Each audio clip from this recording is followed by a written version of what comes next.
Əgər diqqət eləsəz, bütün nağıllarda, miflərdə, mifologiyalarda, qədim hekayələrdə, filmlərdə, romanlarda demək olar ki, təkrarlanan bir motiv var.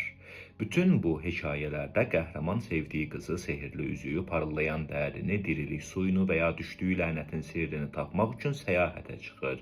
7-8 il yol gedir, dünyanı gəzir, əjdahalarla və divlərlə döyüşür, milyon dənə şey olur. Qəhrəmanın axtardığı şeyin nə olmasından asılı olmayaraq o xoşbəxtliyi təmsil edir. Mən həyatı qəhrəmanın səyahətinə bənzədirəm. Biz qəhrəmanıq. Həyat yol, qızıl üzük isə sağlamlıq, təhsil, ailə, dostlar, pul və sair adı verdiyimiz xoşbəxtliyimizi gördüyümüz təzahürlərdir. Bizim də öz divlərimiz və əjdahalarımız var. Bəzən onlar nağıldakılardan daha təhlükəlidirlər. Bəxtiyar Vahabzadə demiş, divlər görmüşəm, nağıl divləri onların yanında toyuğa bənzər. Amma biz qəhrəmanıq axı. Qəhrəmanın əlbəttə ki, düşmənləri olacaq. Bu divlə qarşılaşmaq cəsarəti olmayan insanlar xoşbəxtliyi axtarmaq üçün səyahətə çıxmırlar.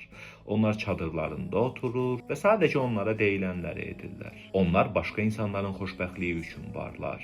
Qəhrəmanlar isə təhlükəli yollarla günəşlərini tapırlar. Qəhrəman olmağı seçmiş insan divlərdən qorxmaz. Divlərdən şikayət edə bilməz. Bu absurddur. Divlər qəhrəmanın taleyinin ayrılmaz bir parçasıdır. Onlar əslində bir-birini tamamlayırlar. Deyə bilərsiniz ki, bu haqsızlıqdır. Nağıllarda qəhrəmanın səyahəti bitir və sonra o şad xürrəm yaşayır, amma bizdə belə olmur. Bu, nağıl və reallıq arasındakı əsas fərqdir. Bəli, real həyatda xoşbəxtlik əbədi deyil, xoşbəxtlik andır. Ona görə də bu səyahət bitmir. Deməli, səyahətin sonu o qədər də önəmli deyil. Önəmli olan qəhrəmanın səyahətidir.